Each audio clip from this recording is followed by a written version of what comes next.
আসসালামু আলাইকুম, আপনাদের সবাইকে স্বাগত জানাচ্ছি। জমি ক্রয়ের পরে দলিলে যদি কোনো ভুল পাওয়া যায় তখন এটা আমাদের বড় মাথা ব্যথার কারণ হয়ে দাঁড়ায়। তো এই ছোট্ট ভিডিওতে আমি দেখাবো কিভাবে দলিলে কি ভুল হলে আপনি কোথায় যাবেন, কিভাবে সংশোধন করবেন। দলিলে ভুলগুলো সাব রেজিস্ট্রি অফিসে ভ্রম সংশোধনের মাধ্যমে অথবা বিজ্ঞ আদালতের মাধ্যমে সংশোধন করা যেতে পারে। সাব রেজিস্ট্রি অফিসে ভ্রম সংশোধনের মাধ্যমে কি কি ভুল সংশোধন করা যেতে পারে। এখানে দলিলের বস্তুগত পরিবর্তন না করে ক্লারিক্যাল মিস্টেক বা করণিক ভুলগুলো সংশোধন করা যেতে পারে। করণিক ভুলগুলো কি কি হতে পারে? ধরুন, দাগ নাম্বার, খতিয়ান নাম্বার বা জেল নাম্বার কথা একরকম, অঙ্কে অন্যরকম হয়েছে। অথবা দাগ নাম্বার বা খতিয়ান নাম্বার কোনো একটি ভুল হয়েছে। ধরুন, দাগ নাম্বার ঠিক রয়েছে, খতিয়ান নাম্বার ভুল হয়েছে, বা খতিয়ান নাম্বার ঠিক রয়েছে, দাগ নাম্বার ভুল হয়েছে।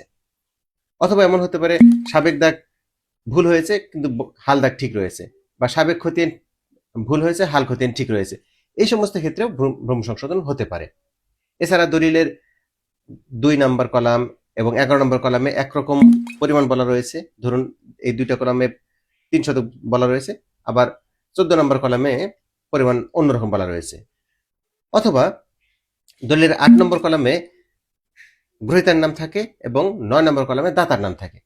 এখন কপি পেস্টিং এর যুগ, এমন হতে যদি হয়ে যায় যে 8 নম্বর কলাম এবং 9 নম্বর কলামে একই ব্যক্তির নাম হয়েছে, অর্থাৎ দাতার নাম হয়েছে। এগুলো ভ্রম সংশোধন দলিলের মাধ্যমে সংশোধন করা যেতে পারে। তবে ভ্রম সংশোধন দলিল করার জন্য দাতা এবং গ্রহীতা দুজনকেই উপস্থিত থাকতে হবে। আর স্ট্যাম্প আইন 1899 এর 4 ধারা বিধান মোতাবেক কবলা, বন্ধকি এবং নিরূপণ পত্র এই সমস্ত দলিলের স্ট্যাম্প শুল্ক মকুব করা যায়। অন্যান্য দলিলে ভ্রম সংশোধন করতে চাইলে মোট মূল্যের উপর স্ট্যাম্প শুল্ক প্রদান করতে হবে। আর যে ব্যাপারগুলো বলা হলো সেগুলোও যদি ঘটে কিন্তু দাতা বা গ্রহীতা দুই পক্ষ সাব রেজিস্ট্রি অফিসে উপস্থিত হতে পারছে না, কোনো পক্ষ কোঅপারেট করছে না, সেক্ষেত্রে আপনাকে বিজ্ঞ আদালতে যেতে হবে।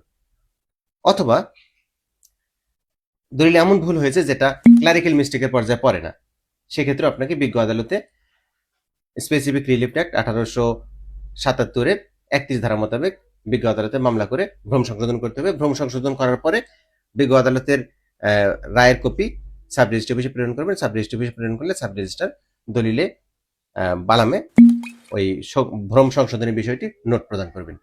এই হলো ভ্রম সংশোধন দলিলের প্রসেস। আপনাদের সবাইকে ধন্যবাদ। আসসালামু আলাইকুম।